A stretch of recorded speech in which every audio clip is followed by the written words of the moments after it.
सूर में पैदा नहीं होते जहान में, समाज सूर में बनाते हैं। कुछ चलते हैं पद चिन्हों पर और कुछ पद चिन्ह बनाते हैं। पिताजी को गोलियों से भून दिया गया, आतंकवादियों के शिकार हुए, पर आपने पोस्टमार्टम तक करवाने से इनकार कर दिया, कोई एफआईआर तक दर्ज नहीं करवाई। आतंकवादियों ने उन्हें शहीद कर दिया। जो हम गरीबी से कुछ उभरे, उसमें शिक्षा का बहुत योगदान है। भगवान 1000 रुपया महीना देते हैं, मुझे तो ईश्वर ने माध्यम बनाया। पत्रकार जी की कोरोना से जब मृत्यु हुई तो उनका मृतक देह रात को 8 बजे के करीब शमशान घाट में पहुंचा।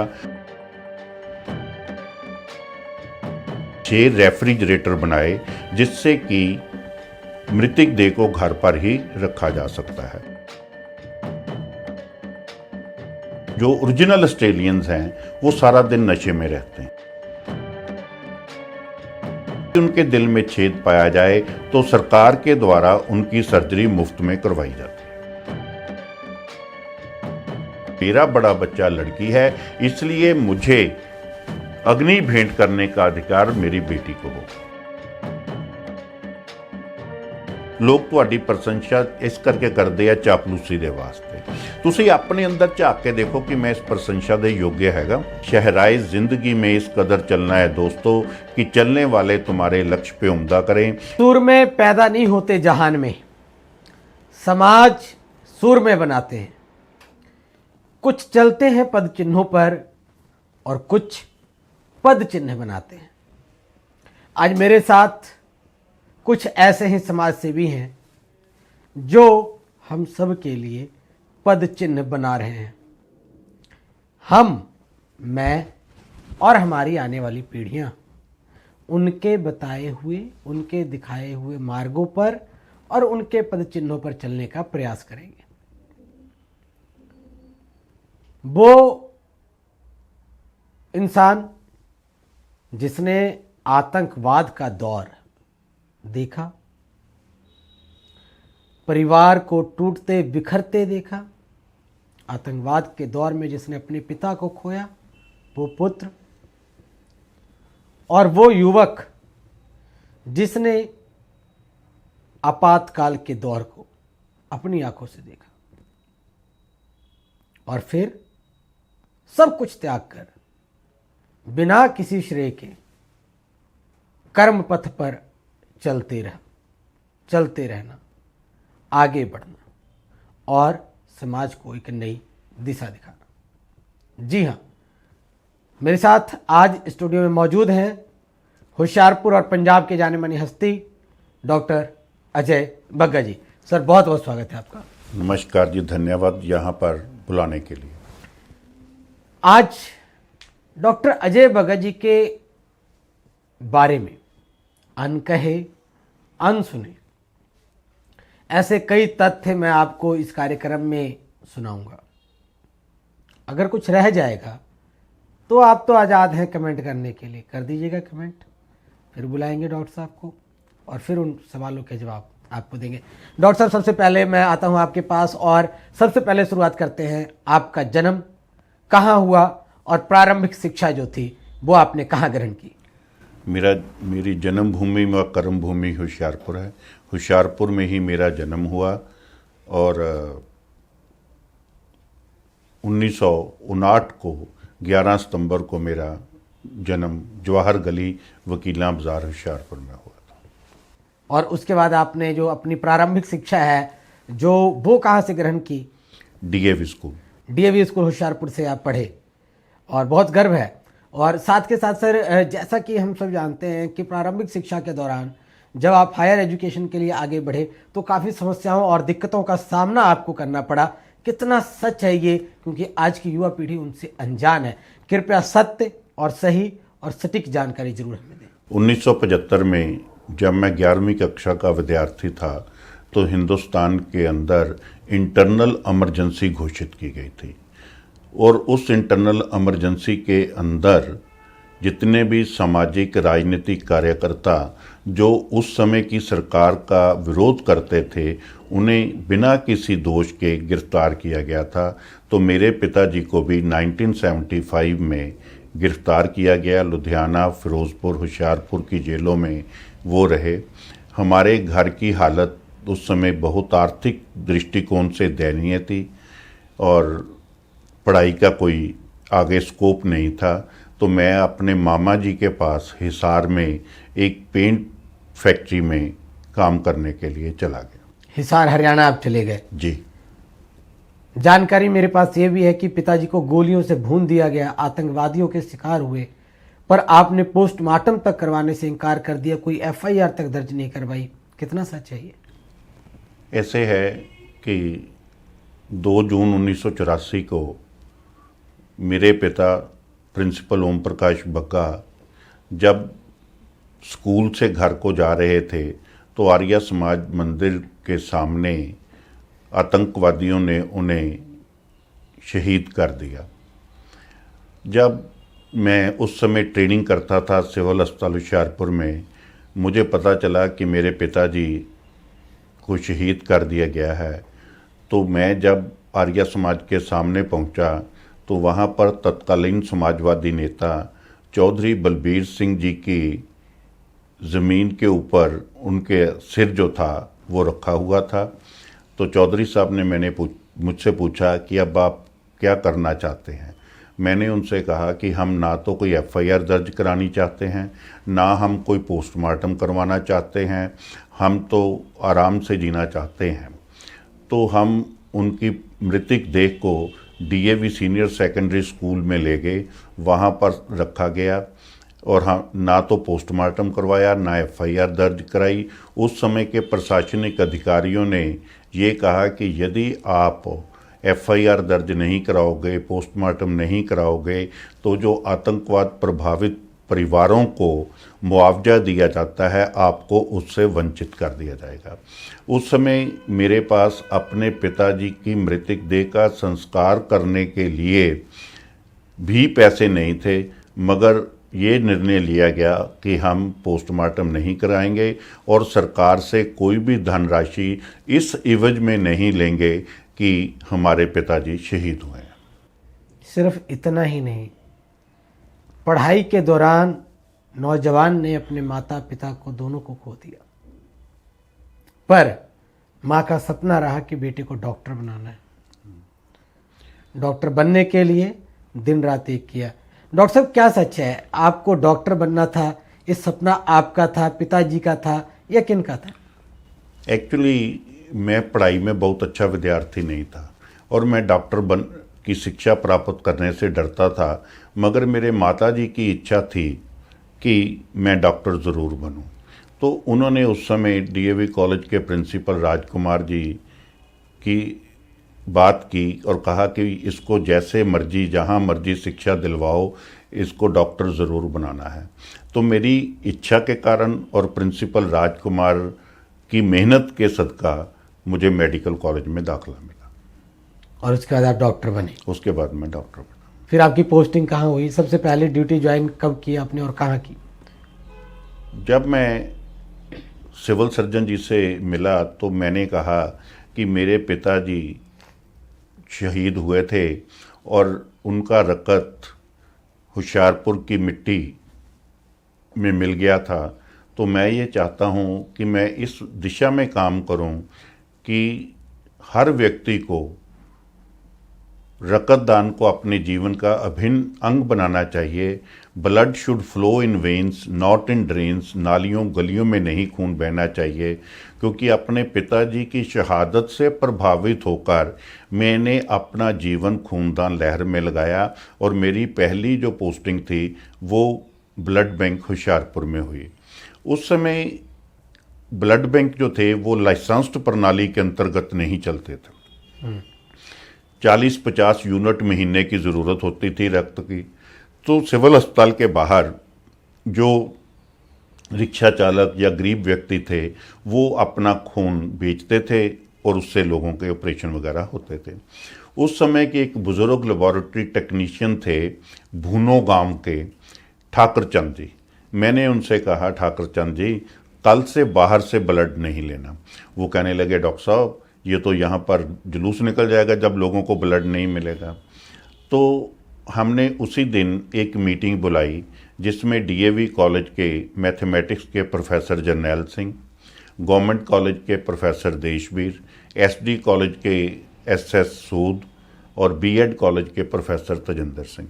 मैंने इनसे कहा कि हम खूनदान लहर यहाँ पर प्रारंभ करना चाहते हैं। तो हमने माउंट कार्मल स्कूल के फादर पीटर को आमंत्रित किया और वहाँ से हमने एक रक्तदान शिविर का आयोजन किया और चलते चलते खूनदान लहर जो है आज आप देख रहे हैं कि पंजाब के दोआबा के अंदर हुशियारपुर, नवांशहर 2 ऐसे स्थान हैं जिसमें कि आप कह सकते हैं कि ब्लड डोनर्स की ये नर्सरी है। डॉक्टर साहब, मैं रिसर्च कर रहा था आपके बारे में, मैंने एक तस्वीर देखी, आप रक्तदान कर रहे हैं और आपके पीछे चारों धर्मों के अनुयायी जो हैं वो खड़े हैं। मैंने देखा एक सिख हैं, क्रिश्चियन बिरादरी से जो आते हैं ईसाई भाई वो भी खड़े हैं, और एक सनातनी हिंदू भी खड़े हैं, और एक मुसलमान भाईचारे के जो व्यक्ति हैं वो भी खड़े। ये मतलब चारों को एक साथ रख करके आप रक्तदान कर रहे हैं लेटे हुए। क्या संदेश देना चाहते हैं समाज को? ऐसे था, जब मैं ब्लड बैंक का इंचार्ज बना सिविल अस्पताल में, तो मेरे मन में आया कि महात्मा गांधी जी कहते थे, one should preach that which he is practicing. तो मैंने पहले तो खुद रक्तदान करने का फैसला किया। मैंने जीवन में 103 बार रक्तदान किया है। अब मेरी आयु 65 वर्ष से अधिक हो गई है, अब मैंने बंद कर दिया। मेरे मन में ये है कि हर इंसान एक इंसान है, धर्म जाति के बंधनों में समाज को नहीं बांटना चाहिए। हम कहते हैं ये हिंदू है, मुसलमान है, सिख है, ईसाई है, मगर जब मेरे परिवार का कोई सदस्य अस्पताल में दाखिल होता है तो हम उसके लिए ब्लड सेंटर से ब्लड लेने जाते हैं, तो क्या हम पूछते हैं कि ये ब्लड मुसलमान का है? क्या हम पूछते हैं कि ये ब्लड हिंदू का है? एक मुसलमान का ब्लड हिंदू को चढ़े, एक क्रिश्चियन का ब्लड मुसलमान को चढ़े, एक हिंदू का ब्लड सिख को चढ़े, सिख का ब्लड हिंदू को चढ़े। इससे ये है कि हम देश के अंदर धर्मनिरपेक्षता को, कम्युनल हार्मोनी को, नेशनल इंटेग्रेशन को मजबूत करने में मदद मिलती है। और इसकी काफ़ी सराहना भी हुई समाज में, जैसा मैं पढ़ रहा था। ये तो रही रक्तदान की बात। मैंने देखा कि जैसे आपने गरीबी में अपना बचपन बिताया, जब आप सक्षम हुए सब चीज़ों से, तो आपने कई अखबार हॉकर जो बच्चे हैं, जो अखबार मतलब डिस्ट्रीब्यूट करते हैं डोर टू डोर जा करके, मॉर्निंग में आपने उनको मतलब अडॉप्ट किया, बच्चों के एजुकेशन के लिए काफ़ी फाइनेंशियली हेल्प की। ये कैसे प्रेरणा आपको प्राप्त हुई?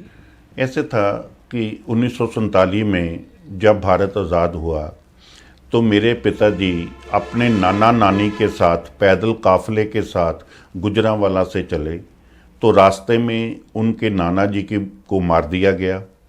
अपनी नानी के साथ वो पैदल जब आ रहे थे तो लोग रास्ते में रोटी देते थे जिसे वो सेवन करते थे।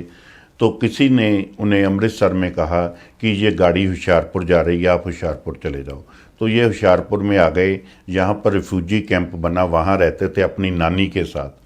तो इन्होंने सुबह उठकर अखबार बेचना शुरू किया और डीएवी कॉलेज के अंदर इन्होंने बीए में दाखिला लिया।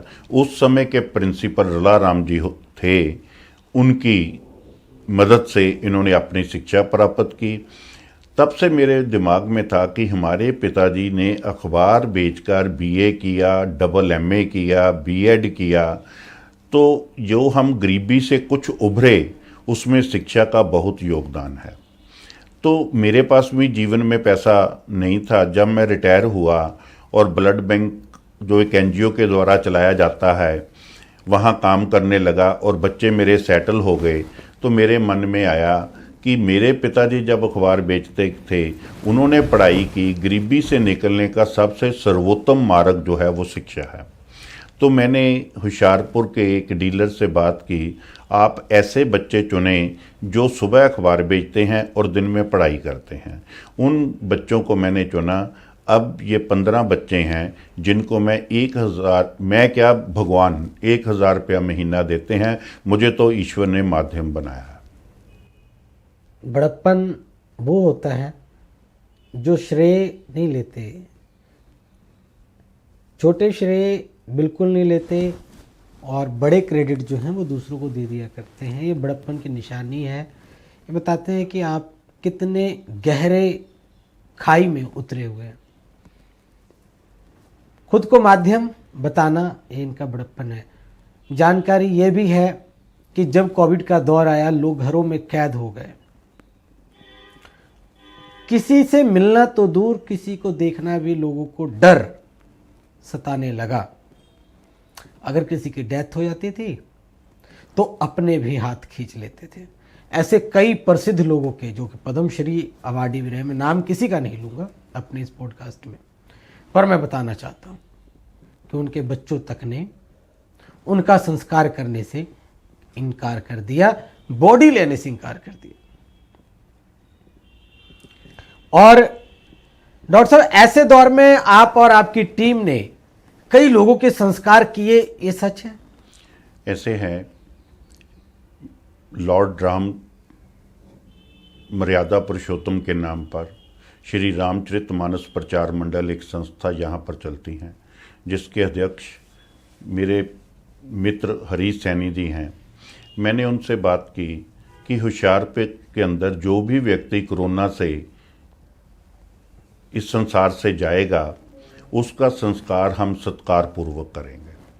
श्री रामचरितमानस प्रचार मंडल के द्वारा सिविल अस्पताल में एक गाड़ी दी गई ताकि कोरोना के जो रोगी हैं उनको अमृतसर पीजीआई शिफ्ट किया जा सके, और सभी का संस्कार जो था वो श्री रामचरितमानस प्रचार मंडल के माध्यम से करवाया गया, जिसमें मैं और हरीश सैनी ने अपना थोड़ा सा योगदान डाला। और होशियारपुर में एक भी मृतक देह ऐसी नहीं है जिसका सत्कार पूर्वक संस्कार ना किया गया हो, क्योंकि कोरोना की बीमारी के समय लोग जो थे वो संस्कार में भाग लेना तो दूर, रिश्तेदार भी साथ नहीं चलते थे। तो मुझे इस बात का गर्व है कि एक भी समाचार पत्र ने ये रिपोर्ट नहीं किया कि संस्कार कोरोना पेशेंट का ठीक ढंग से नहीं हुआ। मुझे याद है एक पत्रकार जी की कोरोना से जब मृत्यु हुई तो उनका मृतक देह रात को 8 बजे के करीब शमशान घाट में पहुंचा, तो रात को 8 बजे भी उनका संस्कार वहां पर विधि पूर्वक, पंडित जी ने बहुत साथ दिया, वहां पर किया गया। और इस तरह से सिलसिला लगातार चलता रहा जब तक कोरोना काल समाप्त नहीं हुआ जी। और काफ़ी लोग, ये संख्या काफ़ी बढ़ गई थी। हाँ जी। और लोग भी काफ़ी साथ चलते आए, आपके साथ जुड़ते रहे। वो जो ऐसा है जी कि जब भी आप कोई अच्छा काम करते हैं तो ये कहा जाता है कि कोई भी संस्था अकेली चलती है, तो ऐसे है, अकेला चला था मैं 92 मंजिल पे, लोग साथ आते गए, काफिला बनता गया। रामचरितमानस प्रचार मंडल की संस्था अकेले चली थी, लोग इस संस्था के साथ आते गए और कारवां बना। मैं चाहूँगा आप दर्शकों को जरूर बताएं कि श्री रामचरितमानस प्रचार मंडल इस वक्त कितनी गाड़ियों से सुसज्जित है और क्या क्या कार्य जो है समाज हित में कर रही है। एक बात मैं ये बताना चाहता हूँ कि श्री रामचरितमानस प्रचार मंडल एक धार्मिक संस्था थी आज से 30 वर्ष पूर्व। तो जब मेरा संबंध रामचरितमानस प्रचार मंडल से बना तो मैंने उनसे कहा कि रामचरितमानस प्रचार मंडल को सामाजिक कार्य भी करने चाहिए। तो उनके पदाधिकारियों ने ये बात मान ली और सबसे पहला ये हुआ कि होशियारपुर छोटा सा शहर था, जिसकी भी मृत्यु होती थी वो कंधे पर उठाकर ले जाते थे। मुझे ये लगा कि शहर का फैलाव हो रहा है, गाड़ी के बिना मृतक देह को शमशान भूमि तक ले जाना मुश्किल है। तो मैंने चरणजीत सिंह चन्नी से संपर्क किया, जो उस समय के मेंबर पार्लियामेंट थे, होशियारपुर से सांसद रहे, सांसद रहे। उनसे बात की तो उन्होंने रामचरितमानस प्रचार मंडल को अपनी विवेकी ग्रांट से पैसे दिए और पहली गाड़ी बनी। फिर जब देखा ज़रूरत और है तो श्री अविनाश राय खन्ना से मिले, उनसे भी पैसे लिए और एक गाड़ी और बनाई। फिर श्री सुंदर श्याम अरोड़ा जी से मिले, उन्होंने भी एक गाड़ी लेकर दी। तो सभी राजनीतिक नेताओं ने हमारा साथ दिया। इसका जो उद्देश्य था वो ये था कि लोगों को अपनी मृतिक देह को मृत शमशान घाट तक जाने में दिक्कत ना आए। इसके अलावा फिर देखा गया कि हमारे इस इलाके में बहुत से लोग NRIs हैं जो कि बाहर रहते हैं। जब उनके किसी रिश्तेदार की मृत्यु हो जाती है तो वो मृतिक देह को घर पर रखना चाहते हैं। तो रामचरितमानस प्रचार मंडल ने 6 रेफ्रिजरेटर बनाए जिससे कि मृतिक देह को घर पर ही रखा जा सकता है। इसके लिए भी ग्रांट ली गई और मुझे कई बार शहर के कुछ मेरे मित्रों ने अक्सर कहा कि डॉक्टर बग्गा तो सभी राजनीतिक नेताओं के पीछे घूमता है क्योंकि इसने ग्रांट लेनी होती है। मैंने आज तक किसी भी राजनीतिक नेता से निजी लाभ नहीं लिया। यदि मृतिक देह के लिए गाड़ी बनाने के लिए राजनीतिक नेताओं के पीछे भागना पड़े, यदि कोरोना काल में किसी मृतिक देह को संस्कार करने के लिए राजनीतिक नेताओं के पीछे घूमना गलत है, तो ये गलती मैं बार बार करूँगा। आपको भी लोग क्रिटिसाइज करते हैं? बहुत ज़्यादा। वो कहते हैं कि जो भी आदमी सत्ता में आता है जो उसके साथ होते हैं, मगर किस लिए होते हैं? मैंने कभी अपने बच्चों का कोई काम नहीं लिया। मेरे बच्चों ने खुद पढ़ाई की। मेरे बच्चे खुद भारत सरकार के अधीन भी काम नहीं करते, पंजाब सरकार के अधीन भी काम नहीं करते। मेरी लड़की PhD है। मेरे बहुत मित्र मंत्री रहे। मैंने कभी उनको नहीं कहा कि इन्हें कोई डिप्टी एडवोकेट जनरल बना दो या कुछ और बना दो। मगर दुनिया का भी स्वभाव है क्रिटिसिज्म करना। क्रिटिसिज्म करने से कुछ देर के लिए तो मन दुखी होता है, ये नहीं है कि नहीं दुखी होता, ज़रूर दुखी होता है, मगर उन लोगों का काम भी क्रिटिसिज्म करना है, उनको ये करते रहना चाहिए। मेरे चर्चे सुनते ही कईयों का दिल जलने लगा है, तब पता चला कि मेरा नाम चलने लगा है। सो डॉक्टर साहब, आप भी इस क्रिटिसिज्म के जंग के मैदान में हैं, लोग आपको क्रिटिसाइज करते हैं, ये मेरे लिए अचंभित बात है। मेरे पास जानकारी ये भी है कि गवर्नमेंट ऑफ इंडिया की सिफारिश पर WHO के निर्देशन में ऑस्ट्रेलिया में ड्रग्स एब्यूज बच्चों के ऊपर भी काम करने का मौका मिला आपको? ऐसे था कि विश्व सेहत संगठन के द्वारा हिंदुस्तान से 24 डॉक्टरों का चयन किया गया, जिनमें से 2 डॉक्टर पंजाब के थे। तो WHO ने हमें वहाँ पर शिक्षा दी कि ऑस्ट्रेलिया के अंदर जो अबॉर्जिनल्स हैं, जो दरख्तों पर चढ़ जाते हैं, जिन्हें जो ओरिजिनल ऑस्ट्रेलियंस हैं, वो सारा दिन नशे में रहते हैं। और उन लोगों को नशीले पदार्थों के सेवन से मुक्ति दिलाकर वास्तविक जीवन में लाने के लिए वहाँ की सरकार क्या करती है, क्या उचित करती है, क्या नहीं करती। आप ऑस्ट्रेलिया का एक पहलू देखते हैं, उन लोगों का सिर्फ एक काम है, वो कपड़े भी नहीं पहनते, घूमते रहते हैं और सरकार 1 सप्ताह के बाद उन्हें पैसे दे देती है। कभी कभी उनके दिमाग में आता है कि ऑस्ट्रेलिया हमारा है, तो वो एकत्रित होकर सड़क पर आ जाते हैं कि ये जो वाइट लोग हैं इनको यहाँ से निकाल दो, ये तो ऑस्ट्रेलिया हमारा था। तो इस विषय पर मुझे वहाँ पर ऑस्ट्रेलिया में फेलोशिप के लिए भेजा गया था। वो नशा किस तरह करते हैं जो पेड़ों पे चढ़ जाते हैं डॉक्टर साहब? हर प्रकार का, कुछ प्राकृतिक नशे हैं वो करते हैं, कुछ वो वहाँ से शराब वगैरह का सेवन भी करते हैं। तो ओरिजिनल्स जो है ना, उनका वहाँ पर दयनीय स्थिति में वो रहते हैं। कई बच्चों के जन्म के साथ ही दिल में छेद होता है, जिन्हें लेकर के माता पिता गरीब अगर हों तो बहुत परेशान होते हैं, चाहे वो अमीर भी हों, पर वो भी बड़े चिंतित होते हैं। दिल में छेद वाले बच्चों के ऑपरेशन के लिए क्या कुछ कार्य किया गया? ऐसे है कि जब अविनाश राय खन्ना मेंबर पार्लियामेंट थे तो उन्हें एक ग्रांट मिली 5 लाख रुपए की।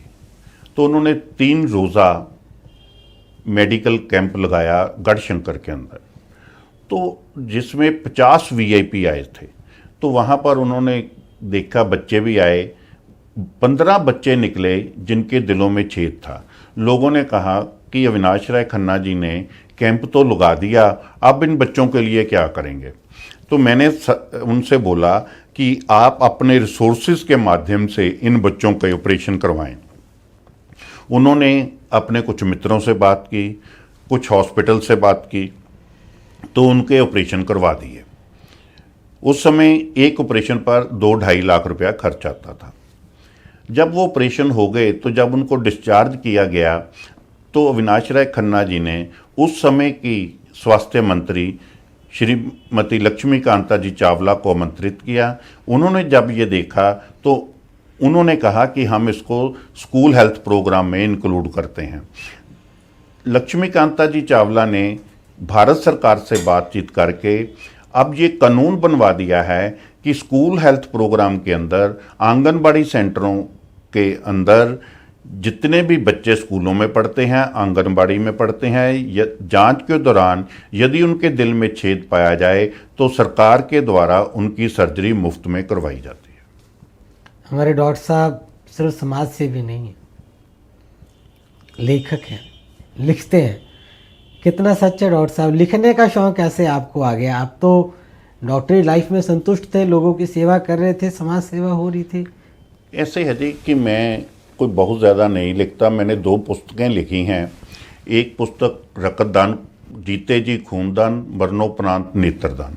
दूसरी मैंने लिंग भेद के ऊपर लिखी थी। तो मेरा ये दोनों ही प्रिय विषय थे। लिंग भेद के बारे में मैं ये समझता हूँ कि हम बहुत बड़े बड़े सेमिनार करते हैं, मगर जब हमारे अपने ऊपर बात आती है तो हम लड़की और लड़के में भेदभाव करते हैं। मेरा ये मानना है यदि लिंग भेद को हमने समाप्त करना है तो परिवार के अंदर जो बड़ा बच्चा है वो लड़का हो या लड़की हो, उसको माता पिता की मृत्यु पर धार्मिक क्रियाएं करने के लिए अधिकृत करना चाहिए। पुरुष प्रधान समाज में आपने ये आवाज उठाई कि अगर बड़ी संतान या लड़का है या लड़की है उसे अधिकृत किया जाए, जो भी सनातन धर्म में हो या फिर अन्य धर्मों में हो, उनके जाने के पश्चात जो भी उनका क्रिया कर्म है उसके लिए अधिकृत किया जाए। इसके लिए होशियारपुर में बहुत सेमिनार कराए। बहुत बड़े सन्यासी स्वामी अग्निवेश जी जो कि आर्य समाज से संबंधित थे, यूनाइटेड नेशंस में बॉन्डेड लेबर के ऊपर भी जिनको अधिकृत किया गया था प्रधान के रूप में, उनको भी होशियारपुर में बुलाया और यहाँ पर डिस्ट्रिक्ट सेशन जज की उपस्थिति में मैं और मेरी पत्नी ने ये प्रण किया, एफिडेविट दिया कि जब हमारी दोनों में से किसी की भी मृत्यु जब होगी तो हमारा अंतिम संस्कार की जो धार्मिक क्रियाएं हैं वो हमारा बच्चा करेगा। मेरा बड़ा बच्चा लड़की है, इसलिए मुझे अग्नि भेंट करने का अधिकार मेरी बेटी को होगा। और एक चीज और भी प्रथा आपने चलाई कि मृत्यु भोज का बहिष्कार किया जाए। मृत्यु उपरांत भोग के मौके पर भोज का आयोजन ना हो। ऐसे है, मृत्यु एक बहुत संवेदनशील मुद्दा है। आज अमीर घरों में मैं देखता हूं मृत्यु एक उत्सव का माहौल है जी। गरीब आदमी के पास तो हरिद्वार जाने के लिए पैसे नहीं हैं, अंतिम क्रियाएं करने के लिए पैसे नहीं हैं, मगर सामाजिक दबाव के अंतर्गत वो कर्जा उठाकर भी भोजन का इंतजाम करता है। हमारा ये मानना है कि यदि मैं किसी के साथ अफसोस प्रकट करने गया तो मैं दुखी होऊंगा तभी गया ना जी। जिसको अफसोस कर रहा हूं वो भी दुखी होगा। क्या एक दुखी व्यक्ति से हमें भोजन खाना चाहिए? नहीं। भोजन का प्रबंध हमारे धर्म में ये था कि जो रिश्तेदार दूर दराडे इलाकों तो आए हैं 15, 20, 25, 50 रिश्तेदारां वास्ते करो, ना कि आलीशान टेंट लगा के असी खाने का प्रबंध करते हैं। वो पैसे सानू विधवावां दे उत्ते खर्च करने चाहिए है, वो पैसे सानू अनाथ बच्चों के उत्ते खर्च करने चाहिए है, वो पैसे सानू अबैंडन चिल्ड्रन के उत्ते खर्च करने चाहिए है, वो पैसे सानू कोई बीमार व्यक्ति जिहदे कोल अपना उपचार कराने के लिए पैसा ना होवे उहदे ते खर्चने चाहिए है। इस दे नाल ही साडे माता पिता नूं जिहड़ा वै स्वर्ग विच स्थान मिलेगा, ना कि अमीर लोगों नूं खाना खिला के जिहड़ा असीं उस वेले करते हैं। मैं महसूस करदा जिंदगी च यह किया गया वै जैसे कर्म करेगा इंसान वैसे फल देगा भगवान, ये है गीता का ज्ञान। हर आदमी की जिंदगी का एक अकाउंट है, जिद्दां कि मेरा भी किसी बैंक च अकाउंट है, आप जी का भी किसी बैंक च अकाउंट है। इसी ढंग दे नाल एक कार्मिक अकाउंट है। मैं गल्लां करके कुछ देर दे वास्ते तुहानूं ਭਰਮਾ ਸਕਦਾ ਵਾਂ, ਝੂਠ ਬੋਲ ਸਕਦਾ ਹੈਗਾ। ਪਰ ਜਦੋਂ ਮੈਂ ਇਸ ਸੰਸਾਰ ਦੇ ਵਿੱਚੋਂ ਪਰਮਪਿਤਾ ਪਰਮਾਤਮਾ ਦੇ ਕੋਲ ਜਾਣਾ, ਉਦੋਂ ਨਾ ਤਾਂ ਮੇਰੇ ਨਾਲ ਬਜਰੰਗੀ ਪਾਂਡੇ ਜੀ ਹੋਣੇ ਆ, ਨਾ ਮੇਰੇ ਨਾਲ ਕੋਈ ਵਕੀਲ ਹੋਣਾ ਮੈਂ, ਨਾ ਮੇਰੀ ਅਪੀਲ ਹੋਣੀ ਹੈ, ਨਾ ਮੇਰੀ ਦਲੀਲ ਹੋਣੀ ਹੈਗੀ। ਉੱਥੇ ਤਾਂ ਹਿਸਾਬ ਕਿਤਾਬ ਕਰਮਾਂ ਦੇ ਅਨੁਸਾਰ ਹੋਣਾ ਹੈਗਾ। ਇਸ ਕਰਕੇ ਮੈਂ ਹਰ ਇੱਕ ਵਿਅਕਤੀ ਨੂੰ ਇੱਕ ਬੇਨਤੀ ਕਰਨੀ ਚਾਹੁੰਦਾ, ਚਾਹੇ ਕੋਈ ਤੁਹਾਨੂੰ ਕ੍ਰਿਟੀਸਾਈਜ਼ ਕਰੇ, ਚਾਹੇ ਕੋਈ ਤੁਹਾਡੀ ਪ੍ਰਸ਼ੰਸਾ ਕਰੇ, ਕ੍ਰਿਟਿਸਿਜ਼ਮ ਦੇ ਉੱਤੇ ਦੁਖੀ ਨਹੀਂ ਹੋਣਾ ਚਾਹੀਦਾ, ਪ੍ਰਸ਼ੰਸਾ ਦੇ ਉੱਤੇ ਤੁਹਾਨੂੰ ਖੁਸ਼ ਨਹੀਂ ਹੋਣਾ ਚਾਹੀਦਾ। ਲੋਕ ਤੁਹਾਡੀ ਪ੍ਰਸ਼ੰਸਾ ਇਸ ਕਰਕੇ ਕਰਦੇ ਆ ਚਾਪਲੂਸੀ ਦੇ ਵਾਸਤੇ। ਤੁਸੀਂ ਆਪਣੇ ਅੰਦਰ ਝਾਕ ਕੇ ਦੇਖੋ ਕਿ ਮੈਂ ਇਸ ਪ੍ਰਸ਼ੰਸਾ ਦੇ ਯੋਗ ਹੈਗਾ। ਔਰ ਸਾਨੂੰ ਕਾਰਮਿਕ ਅਕਾਊਂਟ ਤੇ ਵਿਸ਼ਵਾਸ ਕਰਨਾ ਚਾਹੀਦਾ। ਮੈਂ ਮਹਿਸੂਸ ਕਰਦਾ ਜਿਹੜੇ ਵਿਅਕਤੀ ਅੱਛੇ ਕਰਮ ਕਰਦੇ ਹੈਗੇ ਆ, ਅਕਸਰ ਪਰਮਪਿਤਾ ਪਰਮਾਤਮਾ ਵਾਹਿਗੁਰੂ ਅੱਲਾਹ ਤਾਲਾ ਦਾ ਆਸ਼ੀਰਵਾਦ ਉਹਨਾਂ ਦੇ ਉੱਤੇ ਰਹਿੰਦਾ ਹੈਗਾ ਵੈ।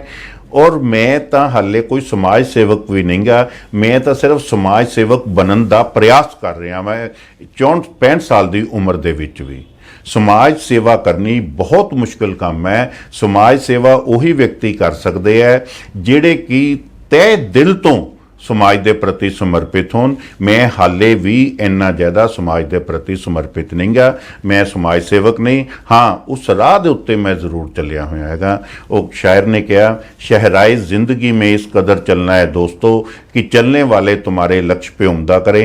मेरे माता पिता जिस रस्ते ते चले सी, उस रस्ते ਦੇ ਉੱਤੇ मैं तुरन ਦਾ प्रयास कर रहा। बहुत सुंदर डॉक्टर साहब, लगता है कि आज जिस भी स्थान पर आप हैं, जिस मुकाम पर आप हैं, जिंदगी ने सब कुछ दिया, या अभी भी कुछ ऐसा लक्ष्य मन में रह गया जिसे हासिल करना आपकी तमन्ना है?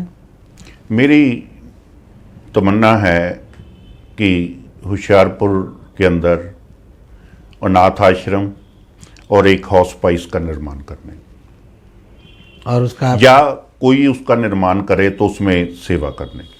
उसकी समय सीमा निर्धारित कर रखी कि कब तक ये मैं कर लूँगा? ऐसे है, श्री रामचरितमानस प्रचार मंडल में 6 कमरे बनाए गए हैं जिनके साथ बाथरूम अटैच्ड है। चाहत है कि बुजुर्ग व्यक्ति जिनको डॉक्टर जवाब दे दें कि आप इसको अपने घर ले जाओ, इनकी अब सेवा करो, तो उस केंद्र को इस तरफ ले जाने की। और ऐसा केंद्र चंडीगढ़ में हाउस स्पाइस है और एक बेंगलोर में है। चंडीगढ़ का जो हाउस स्पाइस है वो रेड क्रॉस और पीजीआई के रेडियोथेरेपी यूनिट की सहायता से चलाया जाता है। तो मेरे पास ना तो इस समय धन है, मगर मुझे विश्वास है कि ये सपना साकार जरूर होगा। सपना साकार होगा। बड़ी संख्या में हमारे दर्शक आपको सुन रहे हैं, पूरे वर्ल्ड के जो कि हमारे व्यूअर्स हैं वो आपको सुन रहे हैं। सर, युवाओं को थोड़ा आप अपने अनुभव का संदेश जरूर दें कि युवा अपने भविष्य को सुधारने के लिए, अपने लक्ष्य को हासिल करने के लिए, अपने सपनों को पूरा करने के लिए क्या कुछ करें जिनसे उनका जीवन सरल हो, उनके सपने पूरे हों और वो लक्ष्य हासिल करें। मैं नौजवान दोस्तों ਨੂੰ सिर्फ एक गल कहनी चाहना कि अपने परिवार ਨੂੰ ਗਰੀਬੀ ਵਿੱਚੋਂ ਜੇ ਤੁਸੀਂ ਕੱਢਣਾ ਚਾਹੁੰਦੇ ਹੋ ਤੇ ਸਿੱਖਿਆ ਨੂੰ ਜ਼ਰੂਰ ਪ੍ਰਾਪਤ ਕਰੋ। ਔਰ ਸਿੱਖਿਆ ਵੀ ਉਹ ਪ੍ਰਾਪਤ ਕਰੋ ਜਿਹਦੇ 'ਚ ਤੁਹਾਡੇ ਕੋਲ ਕੋਈ ਹੁਨਰ ਹੋਵੇ। ਤੁਸੀਂ ਮੈਨੂੰ ਇੱਕ ਗੱਲ ਦੱਸੋ, ਜੇ ਤੁਹਾਡੇ ਘਰ 'ਚ ਬਿਜਲੀ ਚਲੀ ਜਾਏ, ਰਾਤ ਨੂੰ ਕੋਈ ਬਿਜਲੀ ਵਾਲਾ ਮਿਲਦਾ, ਫ੍ਰਿਜ ਖਰਾਬ ਹੋ ਜਾਏ ਫ੍ਰਿਜ ਠੀਕ ਕਰਨ ਵਾਲਾ ਮਿਲਦਾ, ਜੇ ਕਿਸੇ ਇੱਕ ਮਰੀਜ਼ ਨੂੰ ਅਧਰੰਗ ਹੋ ਜਾਏ ਉਹਦੀ ਸੇਵਾ ਕਰਨੀ ਹੋਵੇ ਕੋਈ ਸੇਵਕ ਮਿਲਦਾ, ਹੈਲਥ ਅਟੈਂਡੈਂਟ ਮਿਲਦਾ। ਇਸ ਕਰਕੇ ਅਜਿਹੇ ਕੰਮ ਕਰੋ ਜਿਨ੍ਹਾਂ ਦੇ ਨਾਲ ਤੁਹਾਨੂੰ ਸਰਕਾਰਾਂ ਦੇ ਉੱਤੇ ਨੌਕਰੀ ਵਾਸਤੇ ਨਿਰਭਰ ਨਾ ਰਹਿਣਾ ਪਵੇ, ਆਪ ਤੁਸੀਂ ਧਨ ਅਰਜਿਤ ਕਰ ਸਕੋ। ਔਰ ਇੱਕ ਗੱਲ ਮੈਂ ਹੋਰ ਵੀ ਕਹਿਣੀ ਚਾਹੁੰਦਾ ਵਾਂ, ਜਿਹੜੇ ਲੋਕ ਇਹ ਕਹਿੰਦੇ ਆ ਕਿ ਜ਼ਿੰਦਗੀ 'ਚ ਪੈਸਾ ਕੋਈ ਚੀਜ਼ ਨਹੀਂ, ਮੈਂ ਉਹਨਾਂ ਦੇ ਨਾਲ ਬਿਲਕੁਲ ਨਹੀਂ ਸਹਿਮਤ। ਜ਼ਿੰਦਗੀ ਦੇ ਵਿੱਚ ਪੈਸਾ ਬਹੁਤ ਮਹੱਤਵਪੂਰਨ ਰੋਲ ਅਦਾ ਕਰਦਾ ਵੈ, ਪਰ ਪੈਸਾ ਅੱਛੇ ਸਾਧਨਾਂ ਦੇ ਨਾਲ ਅਰਜਿਤ ਕਰਨਾ ਚਾਹੀਦਾ, ਨਾ ਕਿ ਨਸ਼ੀਲੇ ਪਦਾਰਥਾਂ ਦਾ ਵਪਾਰ ਕਰਕੇ ਜਾਂ ਭ੍ਰਿਸ਼ਟਾਚਾਰ ਕਰਕੇ ਜਾਂ ਕੋਈ ਹੋਰ ਗਲਤ ਕੰਮ ਕਰਕੇ। ਧਨ ਬੱਚਿਓ ਜ਼ਰੂਰ ਇਕੱਠਾ ਕਰੋ, ਪਰ ਮਿਹਨਤ ਦੇ ਨਾਲ, ਡੈਡੀਕੇਸ਼ਨ ਦੇ ਨਾਲ, डिवोशन ਦੇ ਨਾਲ, डिसिप्लिन ਵਿੱਚ रहेगा। कुछ लोग ये भी कहते हैं कि पैसा कुछ भी नहीं। डॉक्टर साहब ने बताया कि पैसे बिना भी कुछ नहीं। सो इनके अनुभव को समेटिए, इस सार को गांठ बांधिए और लक्ष्य निर्धारित करके दौड़िए, सपनों को पूरा कीजिए। आज के हमारे इस एपिसोड के बारे में आप क्या कहते हैं? क्या कुछ ऐसे प्रश्न थे जो आप डॉक्टर अजय बग्गा जी से पूछना चाहते हैं? तो आप आज़ाद हैं। इसी वीडियो के नीचे कमेंट बॉक्स में आइए और धड़ाधड़ कमेंट कीजिए। हम अगले एपिसोड में आपको सर से हर एक आपके सवालों के जवाब जरूर दिलवाएंगे। अब हमें दीजिए इजाज़त, तब तक के लिए जय हिंद, जय भारत। धन्यवाद। जीबीसी का मैं अत्यधिक धन्यवादी हूं, जिन्होंने मुझ जैसे तुच्छ व्यक्ति को अपने विचार रखने का अवसर प्रदान किया। परमपिता परमात्मा अल्लाह ताला का इनके ऊपर आशीर्वाद बना रहे। धन्यवाद।